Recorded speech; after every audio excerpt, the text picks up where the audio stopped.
Ah,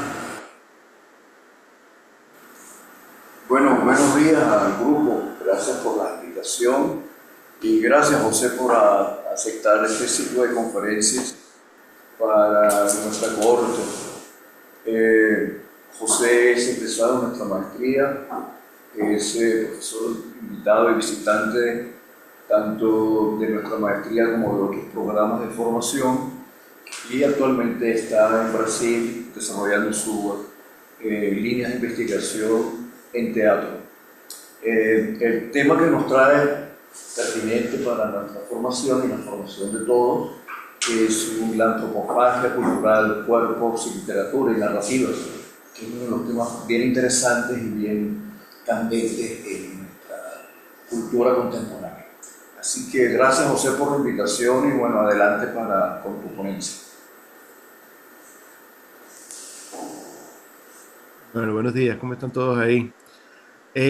Sí, cuando Camilo me escribió sobre hacer una conferencia, pues me pone así como un aprieto, ¿no? Porque regularmente así la conferencia es como muy académica y muy fría y distante, ¿no? Como para hablar solamente de una manera unilateral.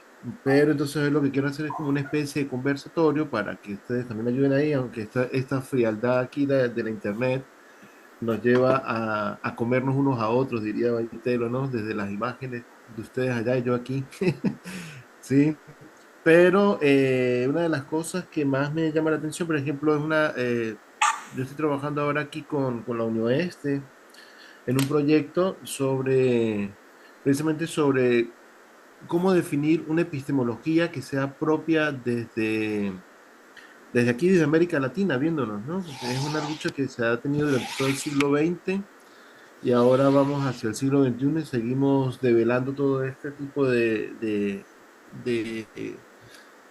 autores que muchas veces nos dicen que son autores decoloniales, postcoloniales. Yo quiero más de la palabra decolonial, pero cuando yo hablo de antropofagia ya van a ver cuando vamos a ir a crear esa nueva epistemología, ¿no? Porque, por ejemplo, con otros siempre he comentado que una de las preocupaciones dentro de la maestría son los procesos de investigación y hacia dónde vamos a avanzar, ¿no? Por ejemplo, cómo abordar un tema a partir de una categoría.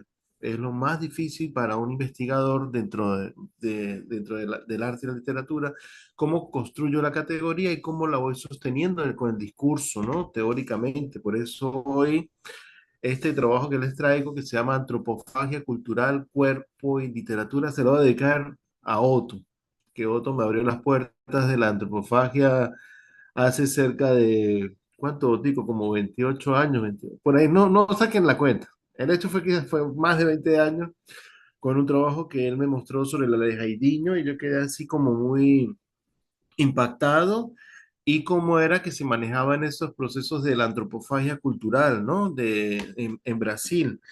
Y la antropofagia cultural precisamente es una categoría que se desarrolla a principios del siglo XX y que se va ampliando a medida que van pasando los años y actualmente somos totalmente antropófagos de lo que hacemos, ¿no? ¿Por qué? Porque es una cuestión de devorarnos a nosotros mismos en lo que estamos realizando culturalmente, ¿no? Entonces, esas tres líneas que voy a manejar durante aquí la conversación, y si ustedes quieren aportar alguna cosa en cualquier momento, me avisan, ahí me mandan un mensajito, ¿ok, Camilo? Para si hay alguna opinión o algún comentario, así que yo sé que van a surgir muchas cosas, ¿no? Cuando me animo a trabajar antropofagia es porque en cierto momento, hace como este trabajo lo escribí en el año 2018 cuando estábamos conversando con un amigo sobre las percepciones históricas de la literatura. Estábamos trabajando historiografía. Y ahí cuando yo estaba trabajando el proceso de la historiografía latinoamericana, me encuentro con una gran pared que era, bueno, ¿cómo nos vamos a definir entonces? Porque ¿cómo definimos una historiografía? Y luego cómo vamos a definirnos como una línea específica, ¿sí? De ahí yo tomé un texto que ya lo van a ver, sí están viendo, ¿sí?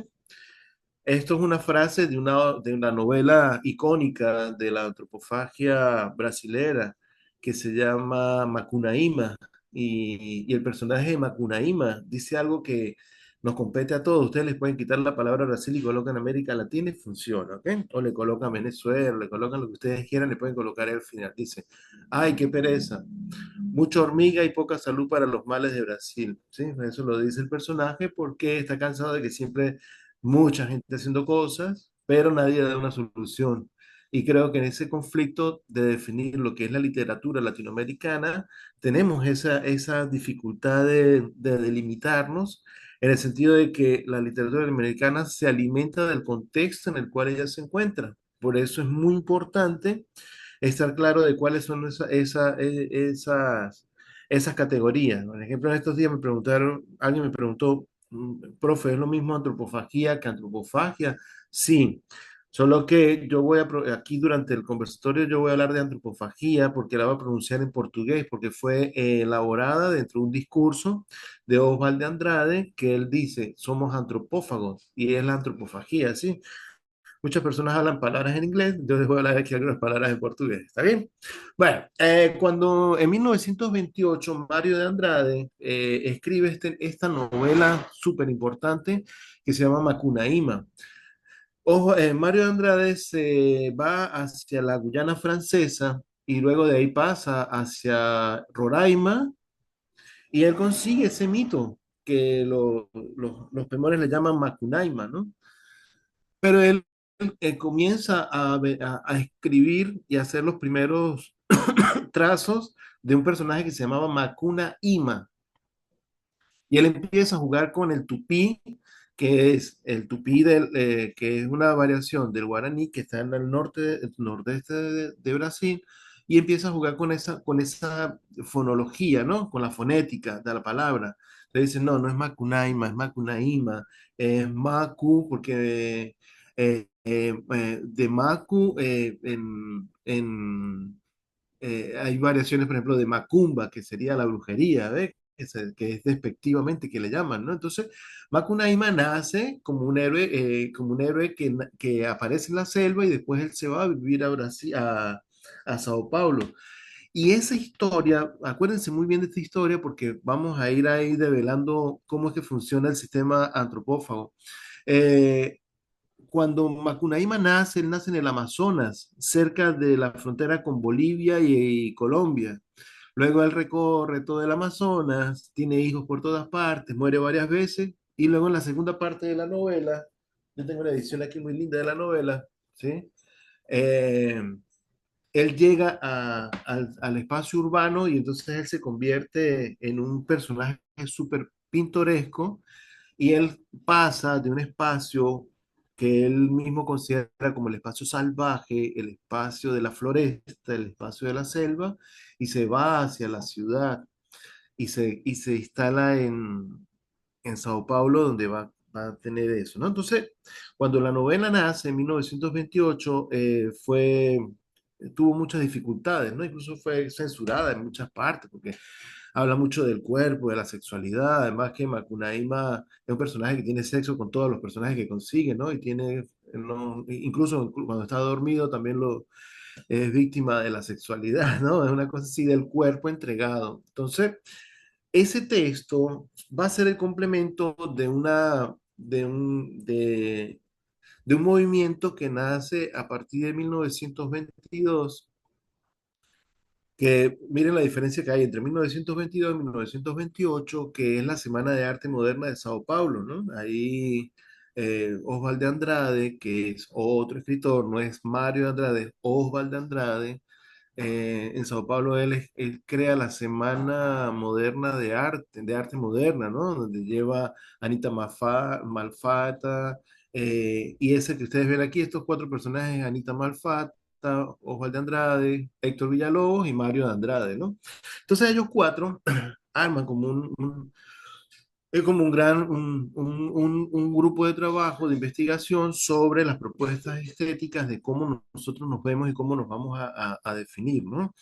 Entonces empiezan a crear con motivos que sean que son específicamente dentro de la cultura brasilera y se alimentan de eso mismo. Es decir, en la contradicción de lo que nos dice Darcy Rivero, la contradicción de un país que se crece solamente de 60 kilómetros de litoral, que era la concesión que se tenía anteriormente de Brasil, que solamente era litoral, ellos comienzan a buscar hacia el interior. Miren cómo es importante como las conexiones, porque Antonio Machado, Antonio Cándido, perdón, él nos dice que en la literatura no puede existir si no se alimenta del contexto donde está.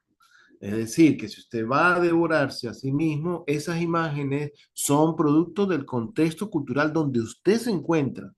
¿Sí? Entonces ahí va a ser un pacto que se va a hacer. Entonces la Semana de Arte Contemporánea, de Arte Moderna de Sao Paulo nos permite ver que hay una necesidad de leernos y reescribirnos a nosotros mismos. Por ese motivo, vemos que hay una definición de lo que son los cuerpos, ¿sí? Si ustedes ven por ahí algunas palabras de teatro, no se preocupen porque esto es de una clase que yo doy aquí para mis alumnos sobre lo que es teatro y modernismo, ¿no? Por ahí aparece la palabra escena y todo eso. Por ejemplo, el cuerpo y la literatura. ¿Cómo los cuerpos los definimos? Los cuerpos los definimos de acuerdo con Baitelo, dice que el cuerpo vive en tres tríadas, ¿no? Hay un cuerpo orgánico que está respirando, que sería el cuerpo soma que dice Lacan. Luego tendríamos el cuerpo cultural y tercero sería perdón, el cuerpo social y el cuerpo cultural, es decir, cómo el cuerpo se integra ahí. La definición de cuerpo la tenemos desde el mismo Freud, cuando Freud empieza a hablar de qué es una corporeidad, ya tenemos que definir qué es el cuerpo. El cuerpo que va a ser entonces un sistema de elementos culturales que se unifican entre todos y van a crear un sistema múltiple de interpretación que va a través del lenguaje. Como les dije, en la novela de Mario de Andrade, por ejemplo, en Macuna Ima, él empieza a jugar con el lenguaje, ¿eh? Lo primero que pasa es el lenguaje, porque somos seres humanos, necesitamos del sistema cultural del lenguaje, por eso la literatura recoge todo eso y trata de hacer una transformación o traducción sintáctica de lo que se está escuchando. Entonces, por ejemplo, en el caso de Macunaíma, va a ser un antecedente de mucho que va a aparecer luego en el siglo XX, de toda la producción del siglo XX, porque es retomar ese lenguaje y cómo nosotros lo vamos a analizar, ¿no? Entonces ahí, cuando ustedes ven que el cuerpo es literatura, entonces el cuerpo ya viene definido por un sistema cultural de lenguaje que se va a instalar y va a crear un sistema de proyección de ese cuerpo, que es lo que Baitelo le llama la iconofagia, es decir, que somos seres de imagen. Yo proyecto una imagen de una imagen que yo tomé y de una imagen de la cual yo me he alimentado y de la cual yo soy víctima de esa formación. Por ejemplo, yo fui formado en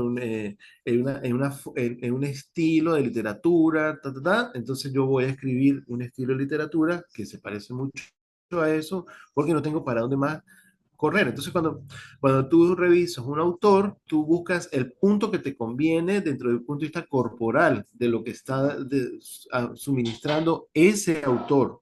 Por ejemplo, en el caso de Macunaíma, ¿qué es lo que yo estoy siempre buscando?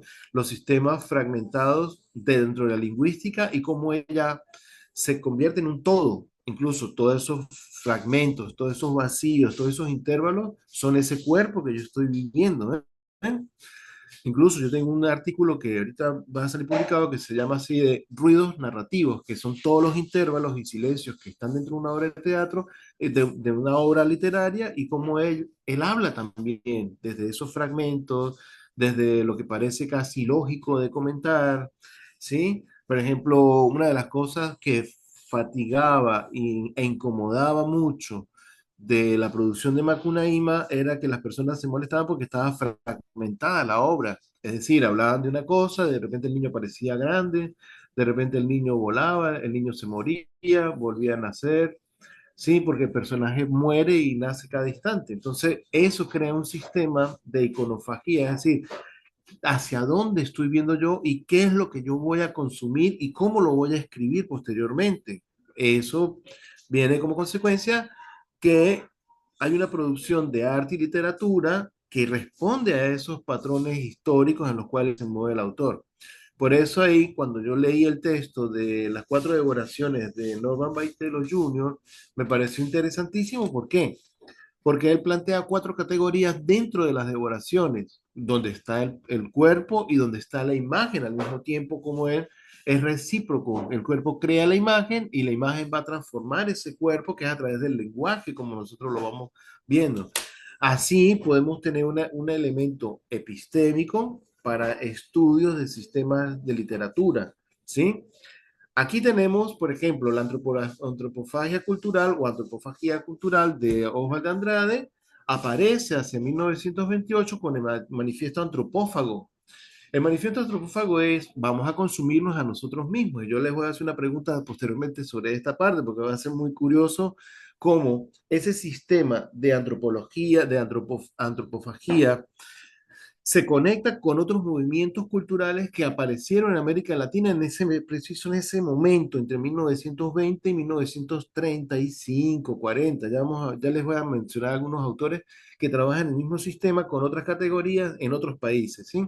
Por ejemplo, Oswald de Andrade, cuando él regresa a Brasil, hacia 1915, comienza a estudiar mucho lo que es las estructuras estéticas de los autores. Por ejemplo, ahí en la historia del siglo XIX y principios del siglo XX, en Brasil, están, por ejemplo, autores como José de Alencar, Machado de Asís, ¿sí? Que trabajaban una literatura que tenía como unos patrones estéticos del siglo XIX, más José de Alencar, ¿no? Ya Machado de Asís comienza a cuestionar la sociedad brasilera del siglo XX, de 1910. Entonces Osvaldo Andrade escribe un primer manifiesto que es el manifiesto de poesía Pau Brasil, que sería el palo Brasil, que es el árbol que le da el nombre al país, ¿no? A poesía Pau Brasil. Entonces él dice, vamos a escribir sobre lo que nosotros conocemos, no sobre lo que nosotros nos enseñaron, sino lo que nosotros vivimos. Entonces van a tomar relatos pues, indígenas, eh, formas de hablar específicos que se hacen del portugués de Brasil, del nordeste del país y de la zona del litoral, que es muy diferente a lo que estamos viendo aquí en el interior del país.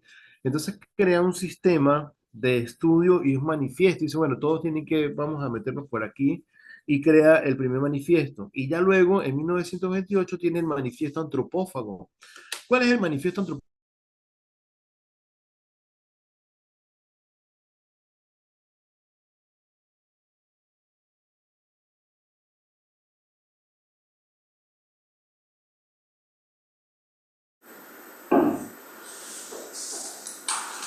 José, no se oye. Pregúntale a los compañeros si nos escuchan. No, somos nosotros. Luz. Ahí está. Ya otra vez. Perfecto. Perfecto. Ok, entonces cuando en el guaraní, en la obra, en la novela de El Guaraní, eh, se crea el mito del buen indio. Es decir, el buen indio es el indio que aprende a hablar la lengua del colonizado, aprende a escribir y se transforma en católico, ¿no? Entonces, es cristiano, católico, apostólico, romano, y habla hasta latín, ¿no? Algo que cuando nosotros estábamos comenzando la investigación, yo le decía a Felipe, que era el profesor con el que yo estaba trabajando, le decía, cara, yo creo que este tipo es como super indio, ¿no? O sea, la imagen es el indio que es buenito y es una estructura que se va a repetir y cuando aparece el proceso de la antropofagia cultural, esa imagen del indio bueno se transforma en el indio salvaje que ahora habla, ¿eh? Juega con ese imaginario y yo les traigo aquí un fragmento de- del, del manifiesto solamente les voy a leer un fragmento y se los voy a leer en español, ¿sí? La lucha entre lo que se llamaría incriado y criatura, ilustrada por la contradicción permanente del hombre y de su tabú, el amor cotidiano y el modus vivendi capitalista, la antropofagía, absorción del enemigo sacro para transformarlo en tótem. Aquí ya una conexión así tan linda con Freud, o humana aventura, la terrena finalidad.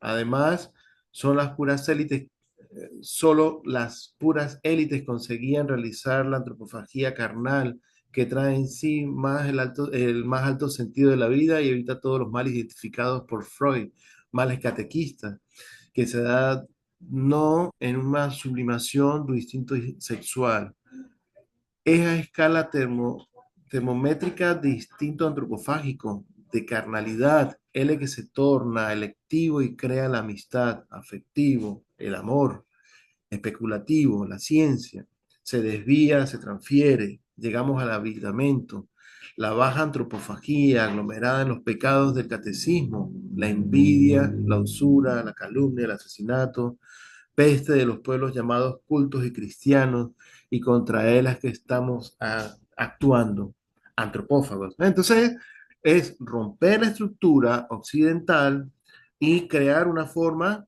que sea propia de un sistema que crea un movimiento, por ejemplo, que va a detonar esa modernidad, ¿no? Pues que nosotros hablamos mucho del modernismo brasileño a través también el mismo modernismo se detona a sí mismo desde estos autores como Osvaldo Andrade, Mario de Andrade, y nosotros podemos conseguir como esas paridades de esas estructuras en en otras regiones del continente, como por ejemplo cuando quisimos definir lo real maravilloso, lo realismo mágico, ¿ves? Que son estructuras propias dentro del sistema de cultura popular que entra en la literatura y empieza a expandirse, se expande constantemente.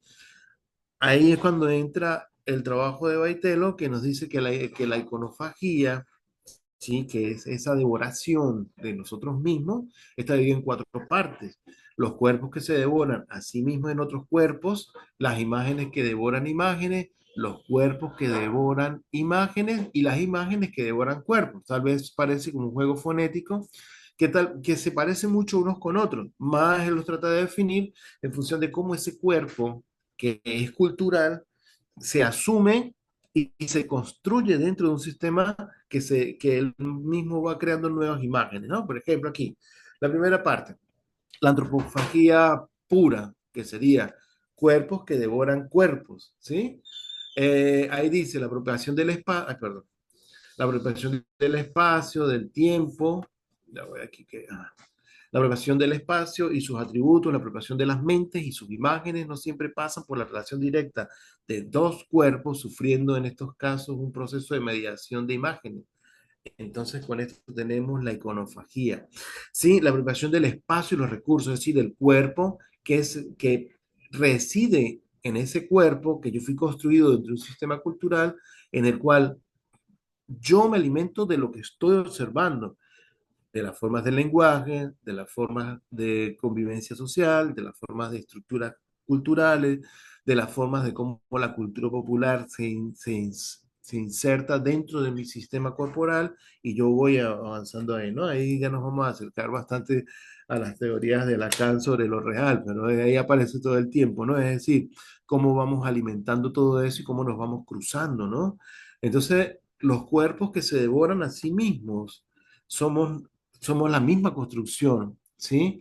Por ejemplo, cuando Antúnez Filo, voy a colocarles un ejemplo aquí, quiso reconstruir la historia de Macunaíma, porque volvemos otra vez al texto de Macunaíma, ¿sí? Macunaíma fue escrita en 1900, publicada en 1928, ¿no? Y luego Antúnez Filo dirige en 1978, dirige la obra Macunaíma, una obra de una duración de 6 horas, duraba el espectáculo, ¿no? Entonces, él crea un nuevo sistema corporal, es decir, una nueva alimentación, una nueva reestructura de ese cuerpo, de esa obra. Crea un nuevo sistema lingüístico, crea una forma de percepción de las imágenes y cómo él está percibiendo el mundo. Es decir, cómo hago una nueva relectura. Lo que quiere decir que todo, absolutamente todos los sistemas literarios, estéticos, siempre tienen un precedente, es decir, siempre alguien ya escribió sobre eso. Una vez otro me dijo, no invente nada, que ya todo está hecho. ¿Sí? Solamente hacemos reescrituras. Cuando hacemos la reescritura y reinterpretación, estamos creando un nuevo sistema corporal, creamos un nuevo cuerpo. ¿Sí? Esas versiones que hacemos, por ejemplo, las personas sufren mucho porque, hicieron ¿cómo es? La serie de la telenovela, de la novela, Bueno, crearon un nuevo cuerpo. No es ese cuerpo, es una versión de ese nuevo cuerpo que se devoró a sí mismo. ¿Eh? Actualmente hay una polémica ahí que me parece incluso estéril y desértica, que es pelear la versión ¿cómo se llama la novela? 100 años de soledad en Netflix. Bueno, tiene que ubicarse que esa es otra corporeidad, tiene otros sistemas, tiene otras formas, va a tener otros ritmos.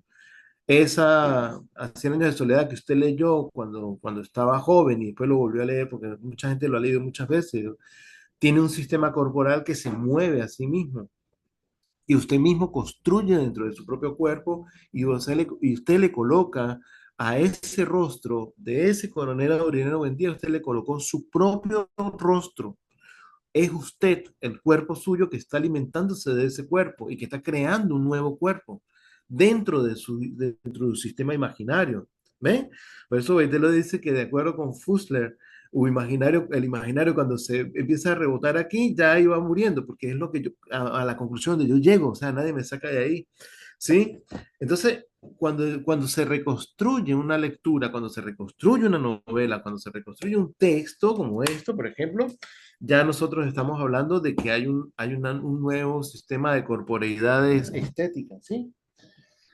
Lo que nos permite, ay, perdón, ya que se me cayó algo aquí, lo que nos va a permitir entonces que eh, hacer unas nuevas lecturas completamente diferentes, ¿sí? Porque todas cambian en tiempo y en espacio.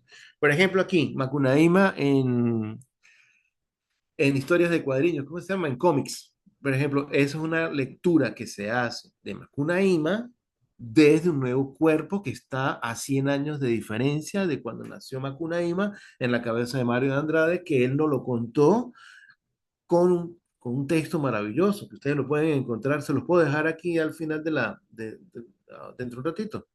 Yo tengo el texto que fue publicado por Biblioteca Ayacucho, que es con traducción en español muy buena además, y es bien explícita sobre lo que pasa ahí con Macunaíma, ¿ves? Entonces, tenemos un cuerpo que se está alimentando de otro cuerpo, el cuerpo estético. El cuerpo artístico se alimenta de la pieza literaria y vuelve otra vez y regresa, ¿ves? Crea una nueva corporeidad, crea un nuevo sistema estético de valores, ¿sí? ¿Sí me están escuchando, sí? Chicos, ¿sí me están escuchando ustedes a mí? Sí, adelante, José. Perfecto, perfecto. No, es que aquí me estaba marcando que como que está desconectado. Ok, entonces ahí pasamos a una segunda parte que sería la iconofagía pura, que es la nueva forma de devoración. Sería imágenes que devoran imágenes, que es la fuerza de una imagen, proviene de su base de referencia y es proyectada a otras imágenes. Es decir, hay un texto de Baitelo que me encanta mucho que se llama Cuerpos sin masa y masa sin cuerpos, ¿no? Yo creo que se lo pasé a otro en estos días, ¿no, Tico? Ese cuerpo sin masas habla de esa posibilidad de extender y de estallar imágenes a partir de una imagen que yo estoy vendiendo, de que yo creo. Por ejemplo, cuando yo tomo la imagen, por ejemplo, de un texto literario, yo lo asumo y reconstruyo ese texto literario hacia otra imagen que va a crear como otras versiones de esa misma imagen, ¿no? Es proyectada en múltiples imágenes. Por ejemplo, en el caso de Macunaíma tiene un sistema que es cómo se hace la apropiación de un sistema de cultura popular, ¿sí? Y él crea todo un sistema lingüístico que es ¿cómo se llama? Ellos llegan a tomar, Macunaíma toma todo un sistema de complejo de cuentos, tradiciones, la literatura oral que le dicen los ingleses, ¿no? Ahí esa es una discusión súper interesante. ¿Por qué? Porque sobre las oralidades tenemos ese conflicto de cómo se pasa la oralidad para el texto escrito. Entonces, el caso de Macunaíma es una versión sofisticada de que se toma un texto de historias que se escucharon en el Amazonas, no sé qué, y se crea un texto nuevo haciendo una nueva interpretación de eso. ¿Cómo se lleva eso para la escrita? ¿Cómo se escribe, por ejemplo? ¿Sí? ¿Cómo, ¿cuál sería la forma gramatical de hacer una exposición clara de ese cuento que me está contando esa persona? Que es lo que una vez yo publiqué un artículo que se llama lo oral y la oralidad. Es decir, es oral, ¿por qué es tan importante para todos nosotros y por qué aparece en todas las obras literarias de América Latina? ¿Por qué se conecta? Por ejemplo, Pedro Páramo habla como, como un ranchero del norte de México, con frases específicas, con nombres muy propios, ¿sí? Eh, ¿Sí? Carpentier crea un sistema de imágenes que son de palabras casi sofisticadas de cómo habla la gente en la calle, en el pueblo. Entonces crea un sistema paralelo de identidades de literatura oral y de literatura escrita. Cuando yo consigo eso, tengo un sistema antropófago, es decir, me alimento de lo que me están contando, de lo que yo digo y de lo que yo veo. Actualmente, con por ejemplo, aquí en Brasil tenemos las políticas, políticas públicas de rescate de la memoria intangible, con patrimonio oral. Entonces, es alimentarnos de esa oralidad y transcribirla, grabarla, no sé, de alguna forma hacer un registro, de manera que eso no se pierda, ese juego oral, que las culturas orales siempre se pierden, ¿no? Como el caso de los guaraní, que son culturas ágrafas y se fueron extinguiendo en el tiempo. ¿Ves? Entonces, lo mismo acontece o lo mismo pasa cuando yo tomo la música popular, me alimento de esa imagen de la música popular y trato de llevarlo a un cifrado erudito.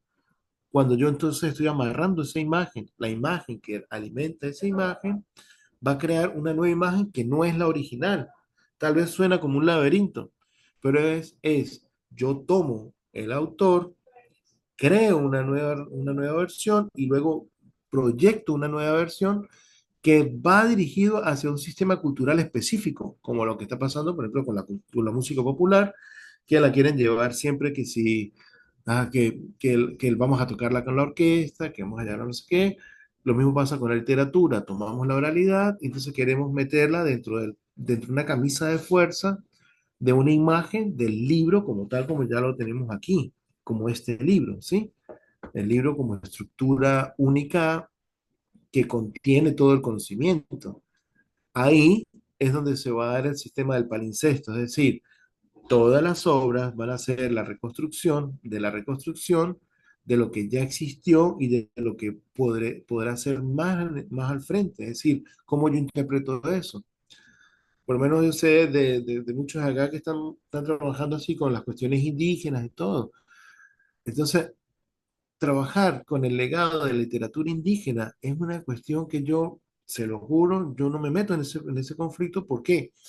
Porque es muy complejo, en el sentido de que, ¿cómo usted recopila esa información y a dónde la va a llevar? ¿Ve? O sea, sí lo haría. He hecho trabajos de investigación sobre eso. Pero el problema es, por ejemplo, cuando se sacan así el libro de los mitos, de las leyendas, de no sé qué. Entonces es más complejo. Crea un nuevo sistema imagético y crea un sistema donde entra todo ese cruce de pensamientos, ¿no? Por ejemplo, aquí, por ejemplo, Macunaíma, las nuevas versiones. Esto es una versión que a mí me encanta mucho de cómo el autor de esta obra, hace un cómic basado en Macunaíma y cómo él visualiza el personaje. ¿Eh? Aquí está, por ejemplo, el personaje, cómo lo está viendo y cómo él crea una nueva visión del personaje, ¿no? De Macunaíma. Ahora vamos a la iconofagia impura, ¿no? Que sería cuerpos que devoran imágenes. Y aquí hay dos palabras que son muy importantes, que son la palabra consumir y consumo. Tienen como etimología devorar, agotar y destruir. O también puede ser morir, acabar y sucumbir.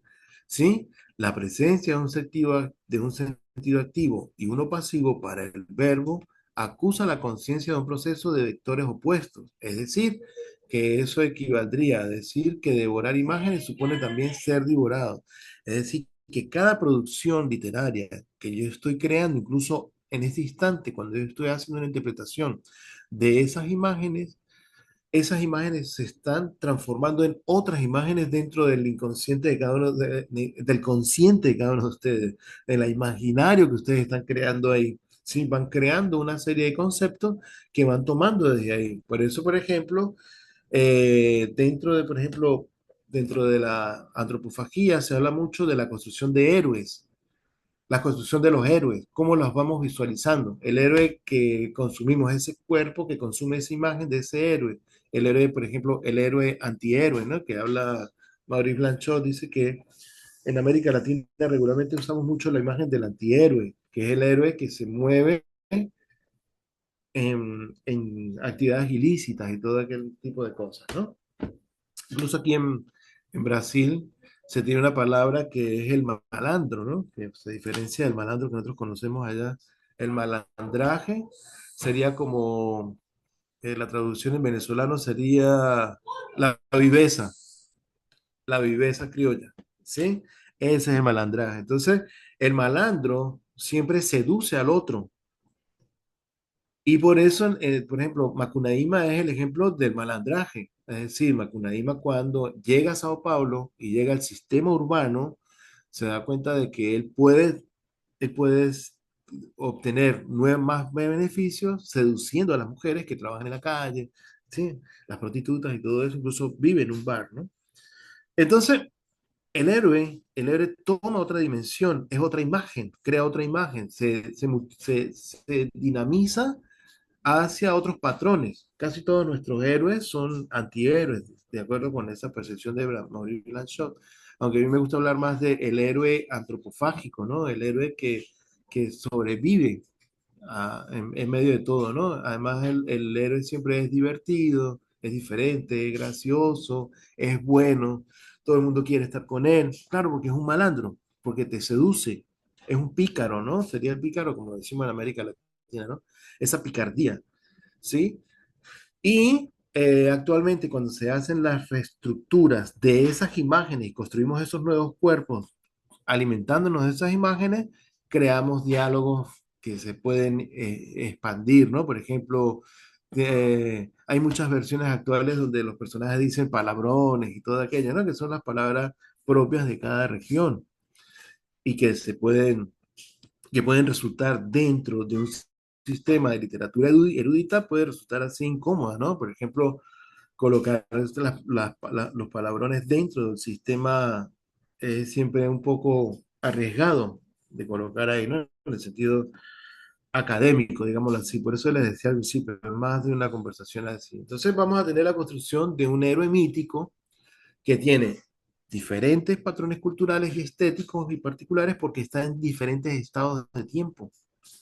Entonces los patrones culturales se van a tratar de repetir y de copiar y de crear de nuevo, ¿eh? Todo es una copia de una copia.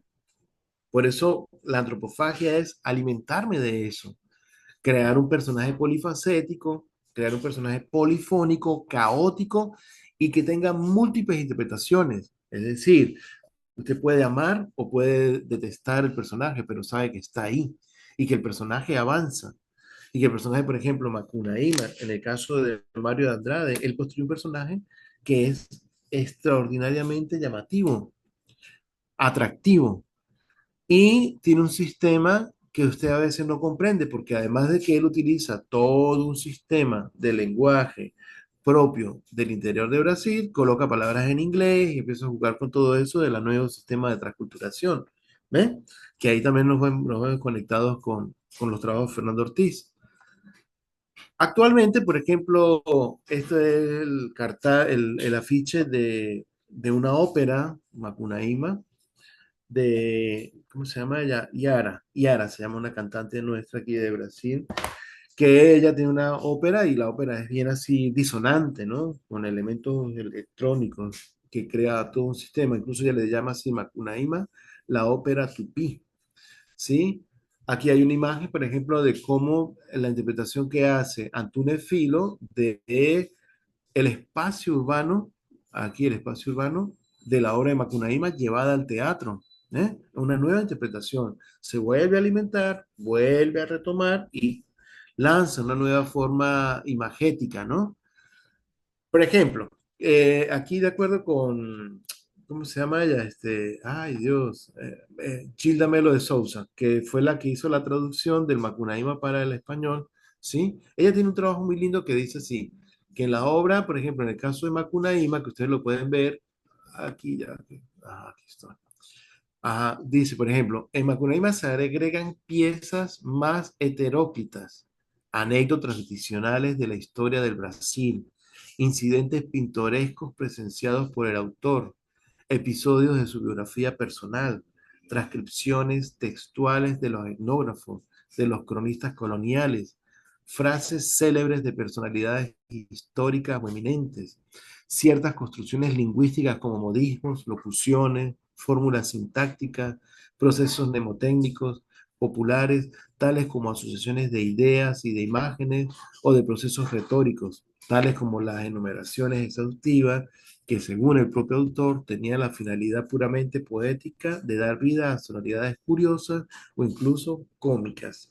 Eso lo consiguen ustedes en el libro de la Biblioteca Ayacucho, donde ya hace un estudio sobre cómo Mario Andrade toma esa musicalidad y transforma la obra, la novela, la transforma en una rapsodia que está dividida en múltiples partes y ella tiene sus propias canciones y todo, ¿no? Entonces son como unos momentos donde usted ve que hay un sistema que está rompiendo una estructura que, que no tiene un orden secuencial lógico, que usted diría, bueno, tiene una línea, yo la voy a seguir, ¿no? Ella va rompiendo.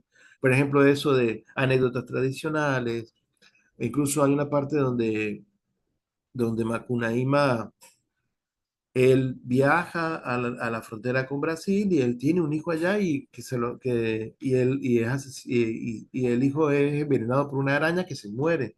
Y cuando Macunaíma ve a su hijo muerto, comienza a llorar y nacen unas flores de sus lágrimas, ¿ves? Y entonces él emprende su viaje otra vez y va hacia otras regiones.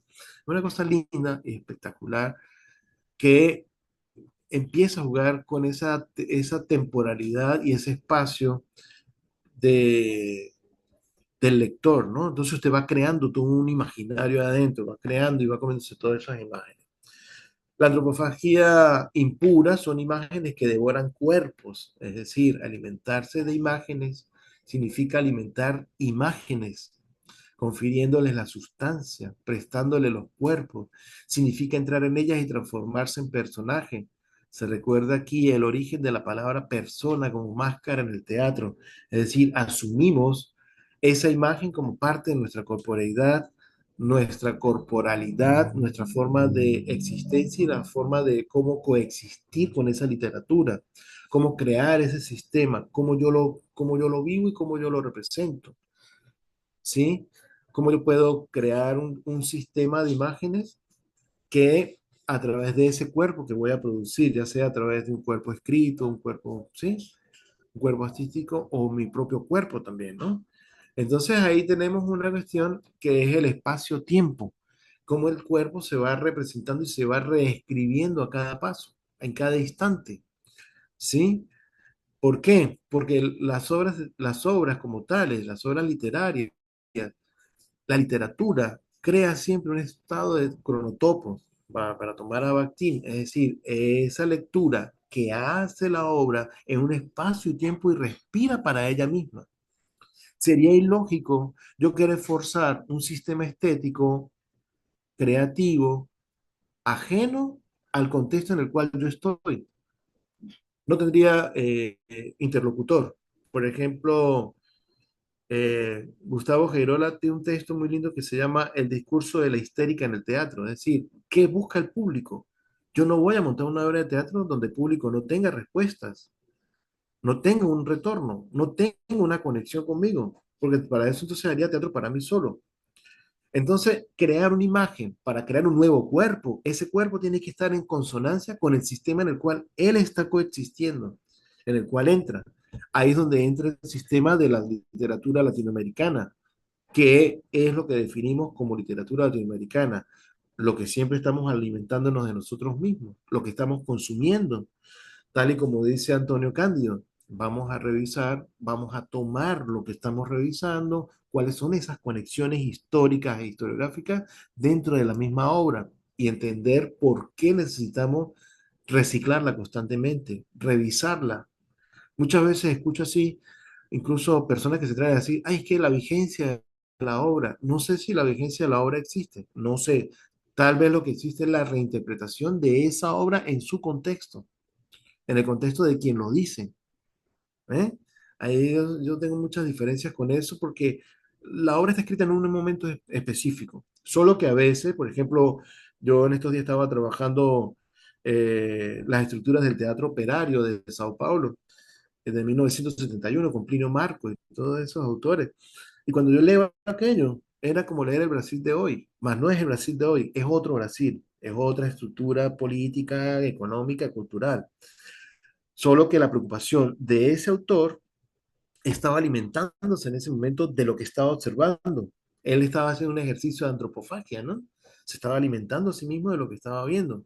Igual si yo escribo hoy día, entonces voy a tener una percepción específica de mi espacio, porque creo ese cronotopo, ¿no? Es decir, la obra respira en función de lo que está observando en ese instante. ¿Ve? Espacio, tiempo. Tal vez podríamos hablar de que Mario de Andrade, de hace 100 años, ya nos venía hablando de lo que estamos viviendo hoy día, que es la patria tan despatriada, como decía él, ¿no? Una patria tan despatriada es personas que se desconectan de su contexto regional, que no les gusta su contexto regional y buscan alternativas en otros lenguajes que están fuera de ese contexto regional, ¿sí? Aquí en Brasil hay una frase que es lapidaria que se llama, le dicen así, el síndrome viralata. Viralata, ¿saben qué son? Eh, los perritos de la calle, ¿no? Que se van con cualquiera. Entonces, el síndrome viralata es que yo siempre miré con el otro, porque es mejor. Sí, por ejemplo, Occidente nos planteó de que ellos son mejores y que hay una estructura que se tiene que seguir, que estéticamente la poesía se escribe de una forma y cuando yo escribo libremente, entonces ya no entro ahí, ¿eh? Entonces Mario Andrade ya nos estaba diciendo, rompa esa estructura de la patria tan despatriada, sea usted mismo, sea auténtico y cree sus propias historias basado en lo que usted está observando en ese instante, ¿ves? Y la literatura tenemos que observar de esa forma. Por ejemplo, eh, Jonathan Kuller, incluso le había dicho a Camilo que quería conversar sobre eso el otro día, sobre Jonathan Kuller, que era sobre qué es la literaturiedad, es decir, qué consideramos literatura. Pero entonces ahí cuando tú creas la categoría de qué es la literatura, ya viene, ya se lo voy a decir así, como le digo yo a mis alumnos, ya vamos perdiendo 1-0, porque ya está difícil armar una categoría que se llame literatura. ¿Eh? Entonces, ¿cómo vamos a crear un sistema que se alimenta de nosotros mismos y le vamos a poner una etiqueta que viene de otra parte? Ahí es la serpiente que se muerde a sí misma, ¿no? Ahí seguimos, se lo dejo ahí para que ustedes también tengan ahí para discutir un poco ahí en sus disciplinas, en sus materias y sus disciplinas que tienen que trabajar con los profesores, que es siempre importante entender cómo es que creo esa categoría, ¿sí? ¿Por qué? Porque de acuerdo con lo que yo digo aquí, ¿sí? El autor tiene que estar siempre en constante revisión. Entonces, cuando yo asumo una obra literaria, regularmente yo siempre miro, por ejemplo, miro de dónde viene el autor, qué hace el autor y cuál fue su posición política en determinados momentos de su vida, para entender. Pues, por ejemplo, usted no puede agarrar un Oswald de Andrade y decir, es que él trabajaba solamente eso, porque más adelante él va a crear otros sistemas estéticos que va a conectarse con cuestiones ya empieza a buscar más hacia Europa, ¿no? Entonces, o por ejemplo, decir Fernando Ortiz siempre fue, la visión de él fue de la transculturación, no, cuando él anteriormente decía que la cultura popular es una cuestión para los delincuentes, ¿eh? O sea, son diferentes espacios de tiempo. Por eso cuando hacemos el análisis de un autor específico, queremos saber de qué se alimentó ese autor, en qué momento está él, cómo crea esos cuerpos nuevos, por ejemplo, los poetas. los poetas los analizamos, pero ese poeta de dónde es, de dónde está, qué hace, porque si nos limitamos a la inmanencia del texto, como decía el señor Roland Barthes, que no le discuto porque era totalmente estructuralista, la inmanencia del cuerpo del texto me va a dejar un texto estéril, me lo deja, me lo quita, me crea imágenes que se van hacia otras cosas que no quiero entender y no sé por qué están ahí, porque eso, la literatura responde a un momento histórico, responde a un momento regional y un momento de sistemas culturales que estaban determinados en ese instante, ¿sí?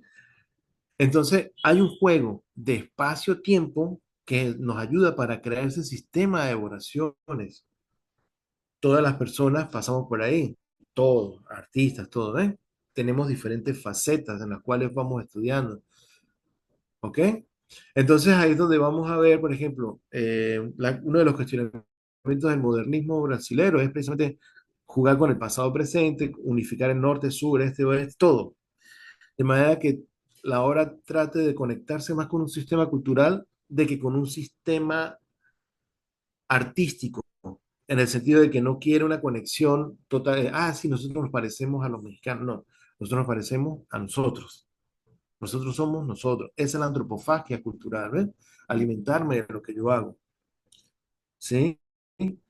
Por ejemplo, aquí, esto es de unas aulas, de unas clases que yo estaba dando sobre música y Macunaíma, ¿no? Es un trabajo que me tiene así, las músicas que aparecen ahí, cómo era que la... Pero eso es materia de otra cosa. Sí, por ejemplo, aquí, Mario de Andrade dice, sobre lo que les estoy diciendo de cuerpos que devoran imágenes, deseo de establecer la identidad entre el habitante rico del sur y el pobre campesino del norte, entre las ciudades prósperas y superpobladas del litoral, y el vasto interior donde aún reina la pobreza, la incultura y el desierto. Esto lo está escribiendo en 1928, ¿no? Por aquello de la incultura. Pero es eso, ¿eh? Es buscar un sistema estético conectado que entre en el sistema de culturas populares y se instale ahí. Y de ahí empieza a crear nuevos sistemas imagéticos, es decir, crea nuevas imágenes que se van, que se van ampliando y crea todo un movimiento.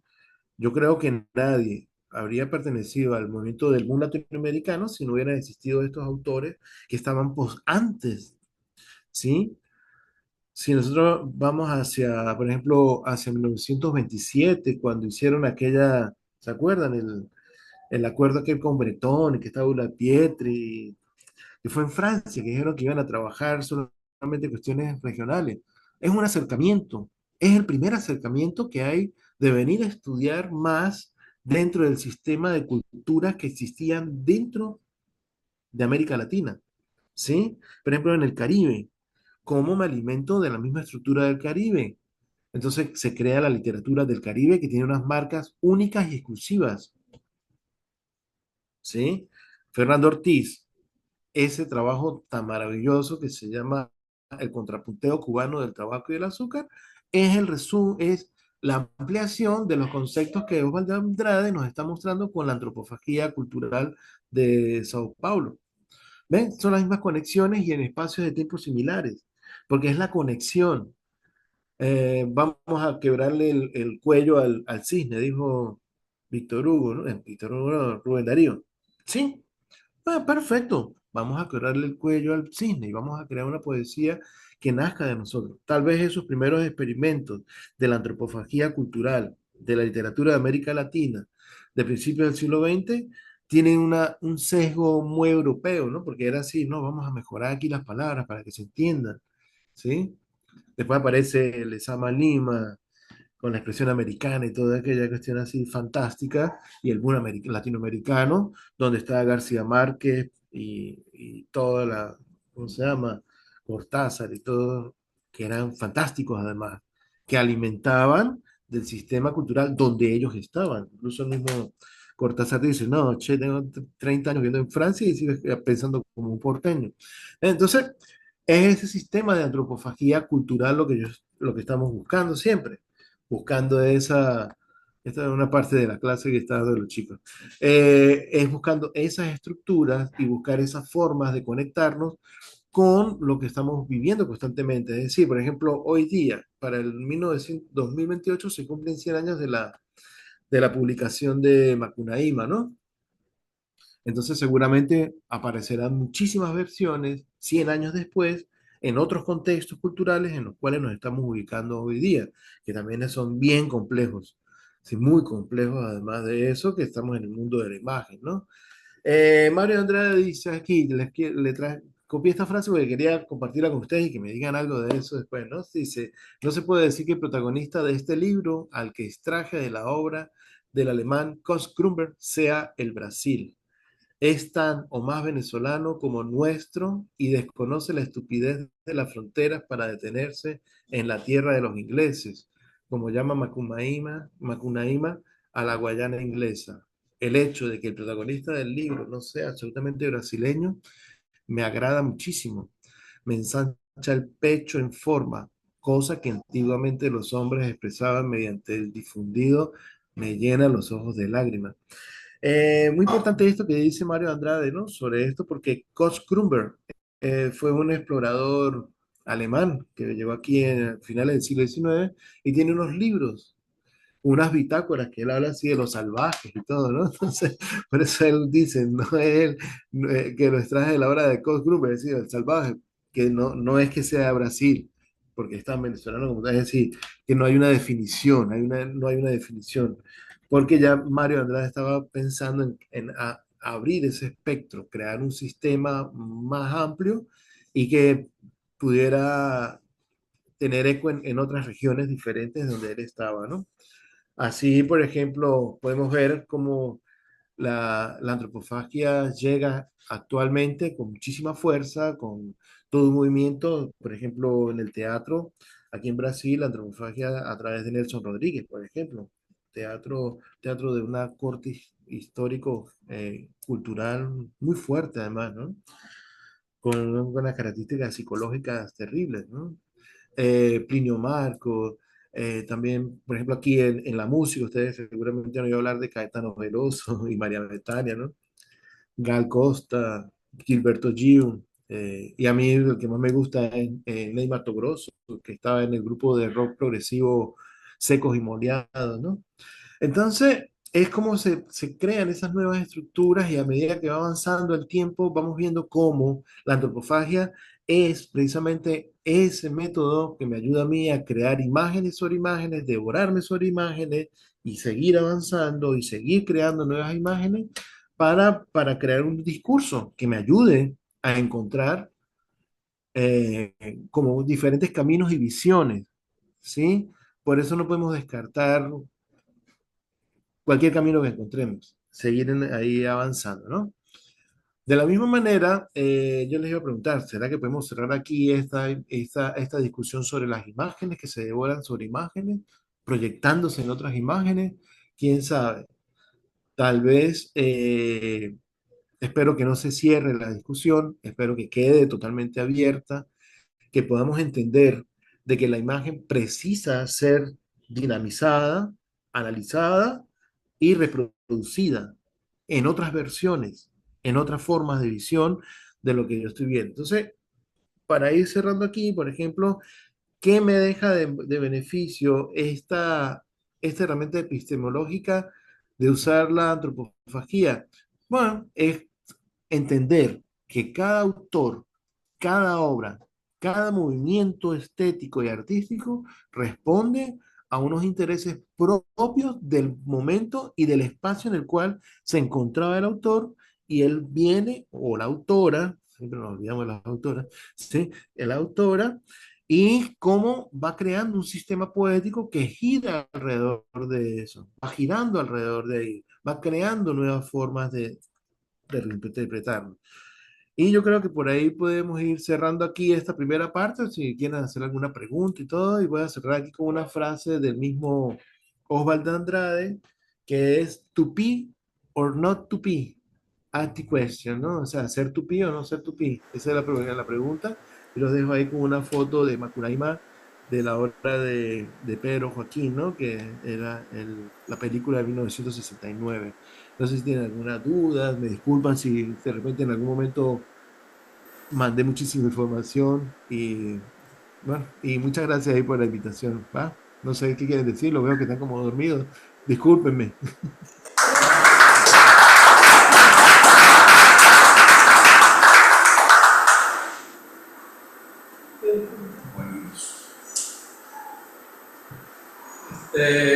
Yo tengo un comentario, José Ramón. Dígalo. Todo esto que estuviste hablando me recordó mucho a un cuento de Borges, que es el de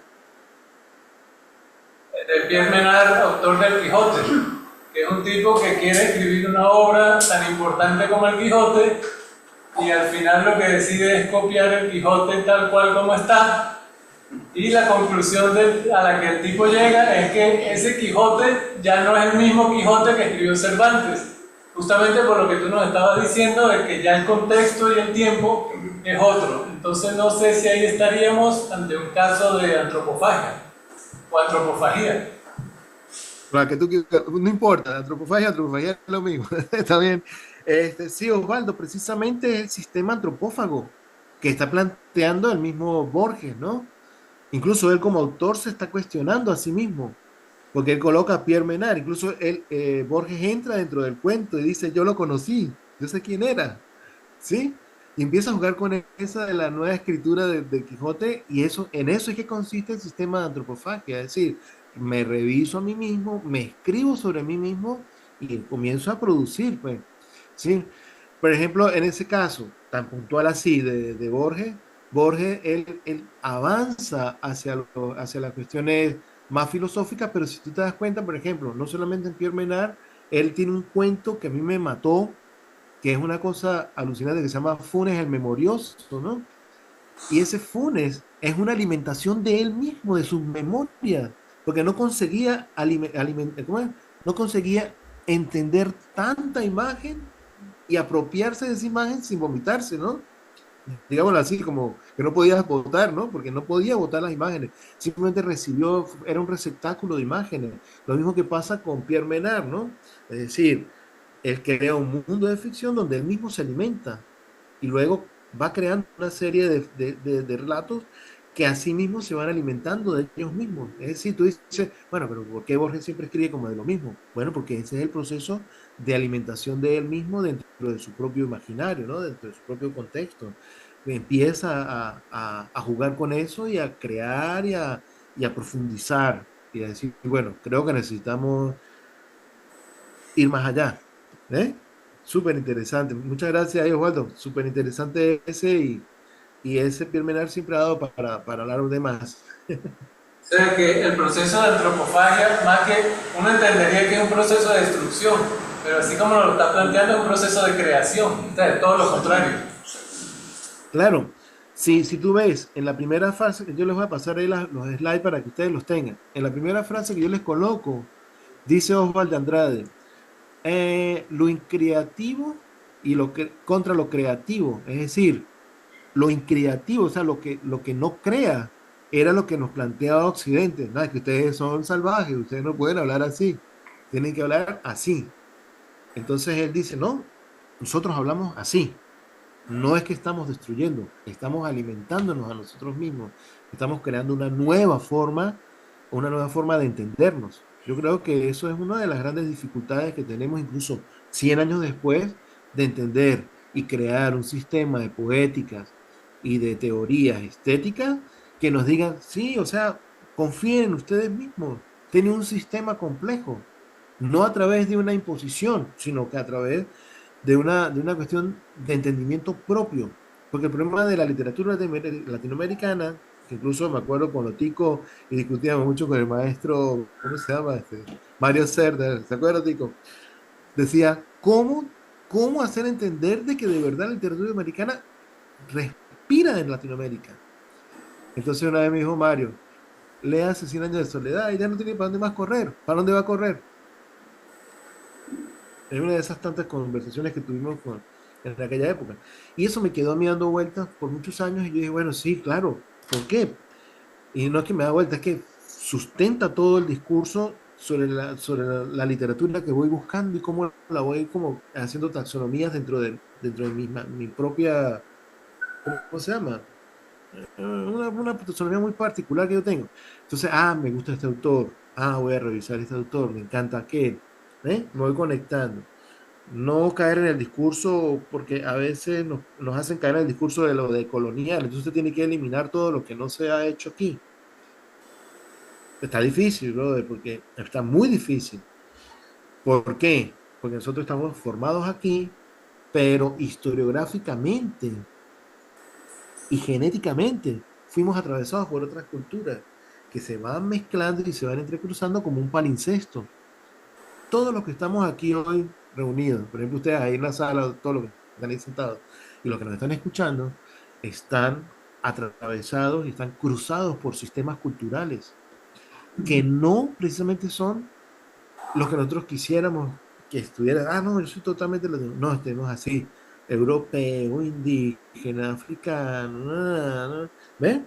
Entonces, ¿cómo tú asumes esa posición y cuando vas a crear? ¿Sí? ¿Cómo creas un sistema? ¿Cómo creas un sistema estético que respire y se alimente a sí mismo? Es eso, es ser más auténtico.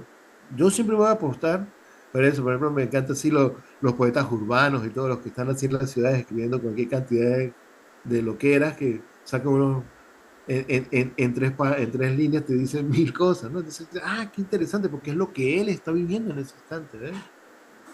¿Está bien? No sé si te respondí ahí, Osvaldo. Sí, perfecto. Porque es creación, es ampliar, no es cerrar, es ampliar. ¿Está bien? Bueno, joven, Quedaron en shock, pobrecita. Pobrecito Tico, está en shock.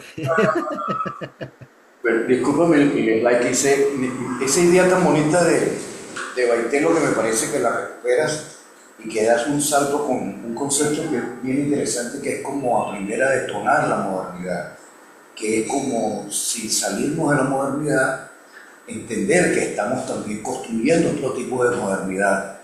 Creo que es interesante porque desde el arte y de las narrativas, ¿cómo la sientes tú ahora que estás trabajando en Brasil y cómo reagrupas, digamos, cómo buscas ese lenguaje en tu trabajo? Porque me parece que es clave hablar también desde la experiencia de autor que nos da tanta riqueza para los trabajos que estamos impulsando en nuestra maestría y en nuestro grupo de trabajo. Sí, Tico, ahí cuando se habla de detonar la modernidad, a ver, cuando es que este trabajo lo comencé en una discusión que tuve con un amigo en un evento, entonces después nos pusimos de acuerdo y hicimos un trabajo sobre la modernidad. Eso, pasamos un año ahí mandándonos cosas ¿cómo se llama? Y desafiándonos. Pero fue muy bueno, ¿por qué? Porque cuando digo que es detonar la modernidad, es decir, o sea, yo no voy a seguir los patrones de la modernidad porque la modernidad tiene 100 años de diferencia de nosotros, venía recientemente de nacer del útero de Francia, ¿sí? Se estaban quitando la placenta todavía esos autores y se sienten, ¿no? Por ejemplo, cuando tú lees autores aquí como Machado de Asís, tú dices, por Dios, los tipos estaban, ¿cómo se llama? Eh, Todavía con esa onda europeizante, usando términos de aquí. Por ejemplo, Machado de Asís a mí me encanta, él tiene un texto bellísimo que se llama El alienista, que es sobre un manicomio, ¿no? Entonces, es un tipo que crea un manicomio para meter ahí a todas las personas que él se va a lanzar a candidato de alcalde. Entonces, a todos los que se van a lanzar de candidato va para el manicomio, ¿no? Está preso, ¿no? Entonces tú dices, claro, ellos estaban visualizando cómo era el sistema de la democracia, que es perverso, ¿ves? Entonces, tú dices, claro, pero la forma gramatical, táctica de la obra todavía es así como muy occidental, ¿entiendes? Incluso los personajes hablan, tú sabes que hay una forma como muy clásica de escribir el personaje, no, cuidado, no se mueva, ¿no? Entonces, los autores contemporáneos, cuando tú empiezas a ver desde los 60, 70, ya esos autores comienzan a meterse con la jerga literaria de la calle. Sí, como una de las cosas que yo me acuerdo mucho es, y que siempre hablo con mi alumno es, ustedes tienen que leer a Salvador Garmendia si quieren aprender a hablar venezolano caraqueño, Claro. porque Salvador es el único que te dice, la jeva estaba con el pana, sí, por allá en 1970, ¿no? Y todo el mundo, ¿qué es eso, Salvador, por el amor de Dios? Entonces, es antropófago, crea un nuevo sistema estético. Sería yo ilógico buscar esos autores del principio del siglo XX y escribirlos en el siglo XXI. O sea, tengo los puntos de referencia, sé que existen, sé los motivos que movieron esas obras, pero tendría que hacer toda una traducción al momento actual, ¿sí? Crear un sistema actual, porque la modernidad precisamente es detonarla. Tenemos que, cuando digo detonarla, es como aprovecharnos más de ella. Creo que la hemos subutilizado porque tenemos cantidad de grupos entre 1900 y 1930, cantidad de grupos de intelectuales, artistas, que se preocuparon por crear un sistema propio de lecturas regionales de América Latina, sin hablar de América Latina, simplemente vamos a hablar de problemas regionales. Y ellos quedaron ahí como en el olvido, quedan así como, lo manosean y los dejan pasar, ¿no? Por ejemplo, Fernando Ortiz, contrapunto cubano, él empieza hablando de Manilovsky, ¿ves? Porque viene de esa corriente, viene alimentándose, y yo creo que esas teorías hoy día encajan muy bien si las sabemos aprovechar así. ¿Cuál era el objetivo de esa teoría?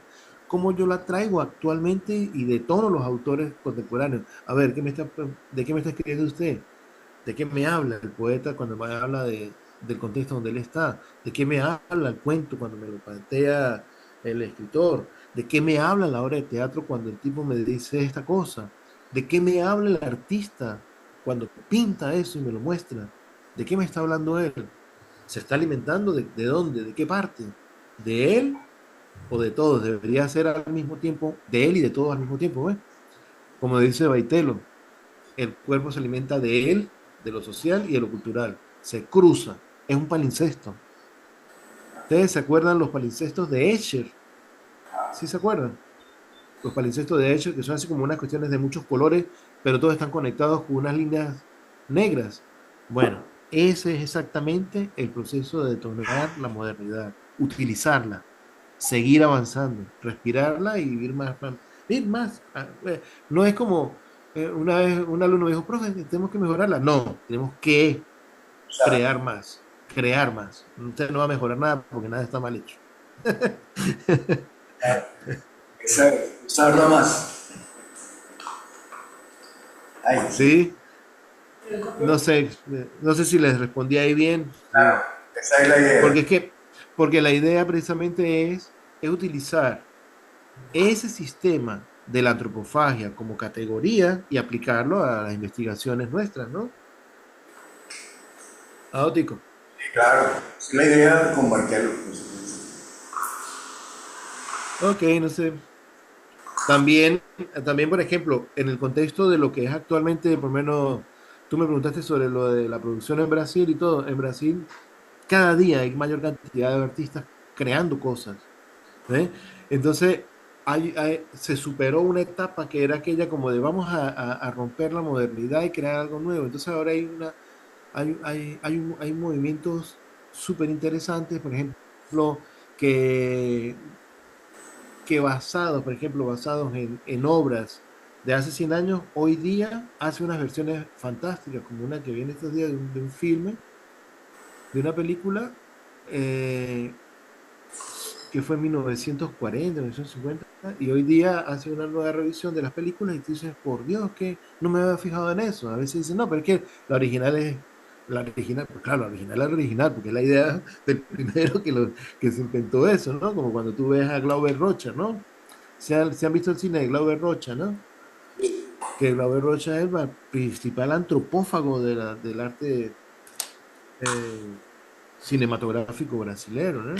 Entonces él crea todos esos universos del Nordeste, viaja, es una cosa que es súper surreal, súper, por decir una palabra, no, no surreal, es una cuestión muy propia de la polifónica y caótica. Entonces tú cuando ves así autores contemporáneos que quieren hacer eso, ah, no, pero es que él se lo está copiando. Y yo siempre digo, fantástico, menos mal, porque estamos rescatando esa memoria. Me voy atrás, voy más atrás a revisar, voy a ver qué fue lo que pasó, por qué este autor está haciendo una versión de aquel autor. Debe ser que le llamó algo la atención, debe ser que fue algo impactante y voy a buscar la obra anterior, ¿ves?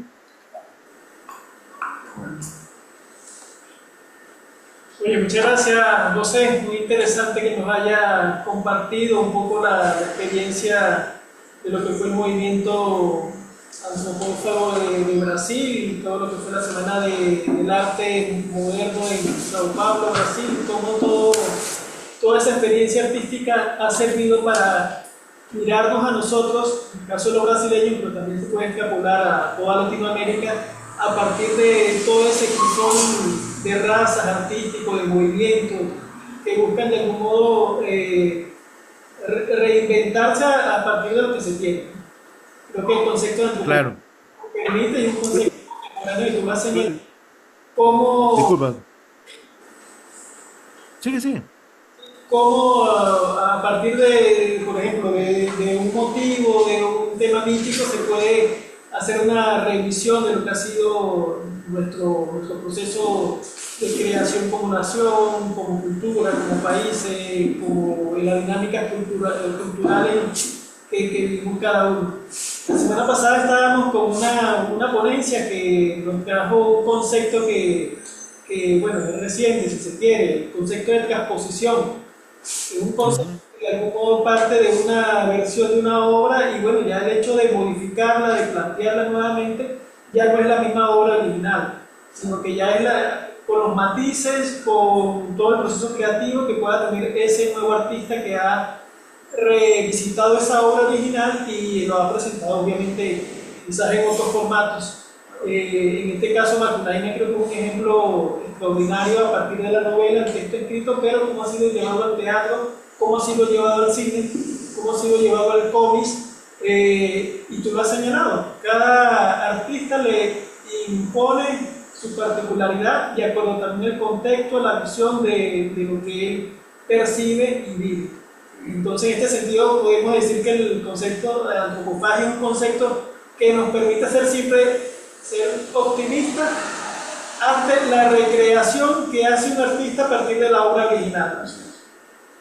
Así es, total. Es la resignificación de ese cuerpo, ¿sí? Tal vez cuando yo tomo a Baitelo, ahí habla de las cuatro categorías. Casi las cuatro son muy parecidas unas con otras, ¿sí? Solamente depende del momento como tú asumes la obra y cómo la mandas o cómo la interpretas.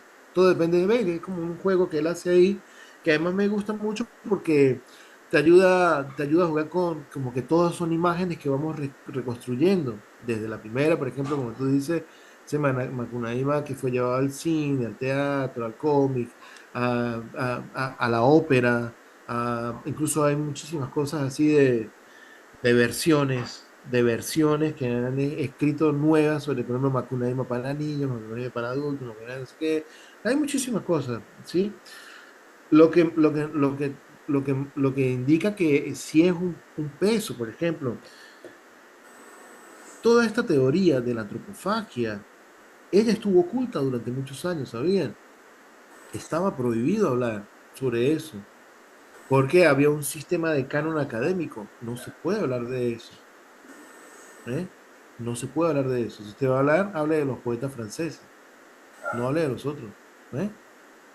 Entonces, ahí, por ejemplo, en el caso de Macunaíma, cuando aparece la novela 1928, fue prohibida porque decía palabrones, ¿no? O sea, y el tipo tiene sexo con todo el mundo, o sea, no pierde a nadie, él no puede ver a nadie porque de una vez va, hombre, mujer, cualquier cosa.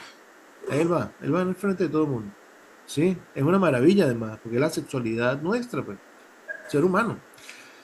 La obra luego va a ser rescatada posteriormente a la dictadura militar de 1964, que duró hasta el 78, 70 y tanto, cuando Antunes Filo comienza con este juego, ella se rescata la obra ahí y comienzan las nuevas ediciones de Macumaima y todo el mundo dice que teníamos una obra, un clásico que estaba escondido. Y luego en 1980 aquí se hace una prueba generalizada que se llama ENEM, que es para los muchachos se presentan la prueba como la prueba de actitud académica. Y en esa prueba de 1981 colocan un fragmento de Macunaíma. Ya Macunaíma estaba ya posicionado, ¿eh? Y ya después, hacia la década del 90, ya Macunaíma es considerado un clásico de la literatura brasileña. Pero imagínate todo lo que demora para llegar ahí, porque nos ha costado mucho trabajo entendernos de que es una obra latinoamericana hecha para latinoamericanos. ¿Ves? Lo que yo les decía anteriormente, eso del síndrome viralata, ¿no? Del perrito que va detrás del otro. Es decir, yo soy tan pobre que yo creo que yo no puedo producir la literatura. Y entonces la academia te prohíbe y te coloca una barrera. Dice, no, hoy día sería ilógico hablar una cosa de esa, cuando estamos con los estudios de cultura y los estudios literarios y de arte tan avanzados. Es decir, estamos trabajando desde todos los ángulos, ¿no? Pero mira la resistencia que hubo de la modernidad, del modernismo, perdón, durante la primera mitad del siglo XX. Prohibido totalmente. Prohibido además.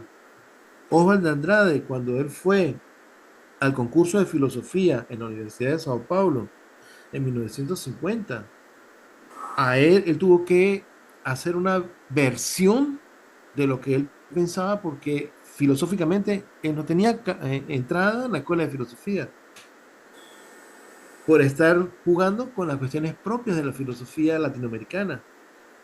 ¿Eh? Darcy Rivero, el gran pensador de la construcción identitaria brasilera, lo estamos conociendo apenas a final del siglo XX, porque estaba prohibido leerlo. Decía, no, pero ¿cómo un tipo va a estar hablando de la construcción nuestra cuando nosotros somos descendientes directos de los bandeirantes? ¿Eh? ¿Eh? Hay una construcción de un imperio. Y este viene a decirnos de que nosotros somos una locura aquí, que no sabemos qué somos, si somos indios o no. ¿Eh? Una construcción súper difícil, una distinción que nos ha traído grandes problemas, ¿no? Por ejemplo, Antonio Cándido, que murió recientemente, ¿no? Y Antonio Cándido, él tiene el trabajo son 5 tomos, una cosa así inmensa, sobre la construcción de la literatura brasilera. Y tú dices, bueno, pero es que lo que él está planteando es lo que estamos hablando también nosotros desde hace muchos años, que es la literatura brasileña, será lo que se alimenta de Brasil, lo que se alimenta del territorio, lo que se alimenta de las personas, qué es finalmente y cómo son los estilos estéticos e ideográficos de eso, ¿no? Entonces ahí tú empiezas a hacer una revisión teórica de lo que tú haces y dices, claro, estamos en un momento, yo siempre digo, estamos en un momento privilegiado porque estamos utilizando herramientas epistémicas múltiples, desafiadoras además, comparando con aquella época, ¿no? Sí, por ejemplo, cuando está en la época esta de la construcción de estos grandes autores, estaba leyendo una cosa que me pareció tan increíble y tan buena, que es, por ejemplo, Guimarães. Ustedes saben el Gran Sector Veredas, ¿no? La obra famosa de Guimarães Rosa es sobre un páramo. Y el páramo, ¿qué es un páramo? Es un desierto. No es una montaña, es un desierto, una planicie. ¿Ves? Entonces él se va al nordeste, donde está la sequía y la gente muriéndose de hambre, y escribe esa historia allá. Escribe el Gran Sector Vereda, basado en historias de la guerra, y todo eso que... ¿Ah? ¿Aló? ¿Sí me escuchan, sí? Sí, aquí estamos. Sí. Ok. Ah, bueno, entonces ahí está el Gran Sector Vereda. Todo. Y si tú ves, al mismo tiempo, el compadre de él, el compadre de Guimarães Rosa, que era Juan Rulfo, estaba escribiendo al norte de México, Pedro Páramo, que es en un páramo, en un desierto. ¿Eh? En un desierto. Y todo nació en una conversación que ellos tuvieron cuando eran agregados culturales, tanto de México como los dos, se conocieron en Bogotá Y ellos decían, pero es que en Bogotá es muy raro porque ellos a la montaña le dicen páramo. Y de ahí creas un sistema complejo y ellos se quedaron con la idea. Claro, eran Juan Rulfo y Guimarães Rosa, ¿no? Y escriben esos portentos de novelas después. Pero para que tú veas como estudiando la biografía de los autores, estudiando el contexto en el cual fue escrita la obra, tú dices, claro, es que él está respirando donde está viviendo, de lo que está viviendo, de los cruces culturales que él tiene. Macunaíma, ¿en qué tiempo se escribió? Según dicen, duró 3 días escribiendo ese, es un ladrillo así, Macunaíma, ¿no? Estas son versiones contemporáneas que son así bien bonitas. Aquello era un mamotreto, decía, le decía a los alumnos, ¿no? Una cosa grande. En 3 días que la escribió mientras tenía una fiebre por allá metido entre la selva, ¿no? Del nordeste del Amazonas brasilero. Entonces, claro, él empezó a alimentarse y todo y terminó escribiendo aquella cosa de un tirón. Entonces tú dices, claro, ahí volvemos otra vez. Estaban haciendo un ejercicio de antropofagia, se estaban devorando a sí mismos, se estaban devorando el sistema cultural, se estaban devorando todo lo que estaban encontrando. Por ejemplo, lo que más alimenta el sistema de devoración ese es la oralidad, por ejemplo. Todas esas historias que te cuentan, tú dices, García Márquez, ¿qué era? Un gran devorador de historias. Era un antropófago de las historias de su abuela, su familia, sus tíos, toda la gente que él conoció, ¿eh? Y escribió todo eso, solo que hizo un estilo literario, pues, ¿eh? Entonces, para que ustedes sepan que la categoría se aplica de esa forma. Usted observa y, pero ¿por qué él habla de ese tema tan recurrentemente? Seguramente era que estaba viviendo en ese espacio. Seguramente tenía una preocupación sobre eso. Como nosotros definimos los escritores amazónicos, andinos, no sé qué. Sí, porque ellos se alimentan de eso. Son antropófagos de ese espacio donde están. ¿Eh? No como Tico, que es antropólogo.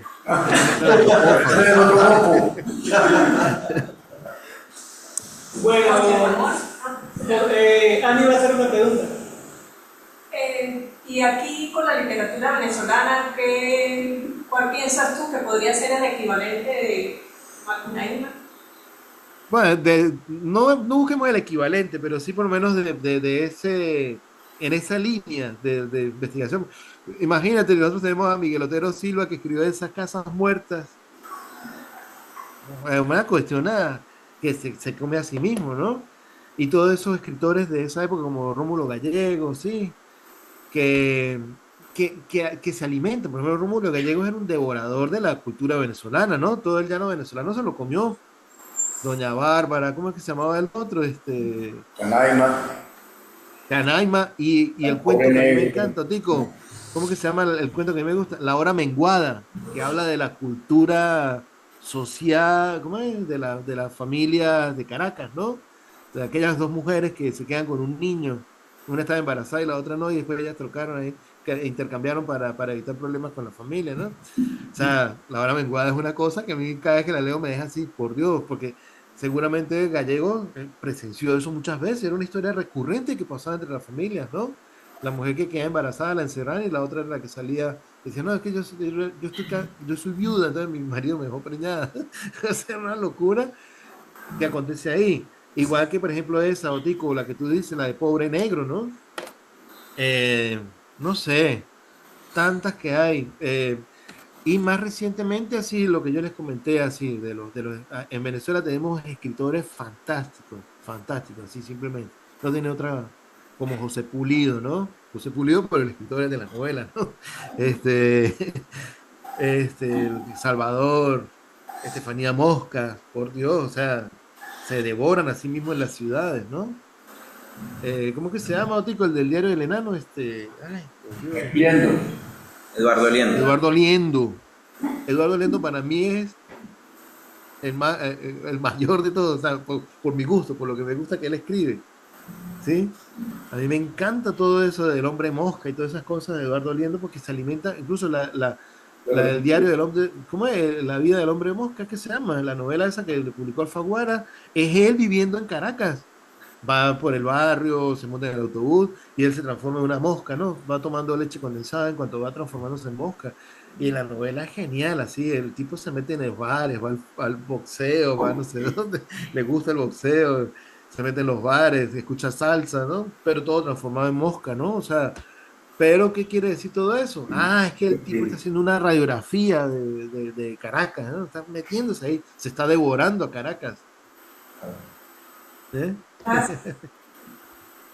¿Alguien más para preguntar? Bueno, José, se nos fue la electricidad y vamos a terminar de comer. Ah, Muchísimas gracias. Gracias. no, muchas gracias y ustedes me invitaron ahí, compartir con ustedes, siempre es un gusto, siempre, siempre. Y estás en deuda para que nos envíen los materiales que ofreciste ahorita, yo se los comparto. Sí, señor. Ay, les voy a pasar ahorita aquí al WhatsApp de Camilo, le voy a pasar ¿cómo se llama? Los manifiestos. Ok. Tanto los dos manifiestos de Oswald de Andrade para que los tengan, ¿no? Les voy a pasar. Ustedes lo lean ahí con calma en sus casas. ¿Vale? Antes de bañarse. Ah, Antes de bañarse, antes de la ducha, leer los manifiestos. perfecto. Aquí está Carmencita, escribió por aquí. Carla y un abrazo, Carmencita. Siempre un placer verte por aquí. Y aquí está María Luz Cárdenas. Qué bueno que les gustó. Gracias, María Luz. Bueno, muchas gracias.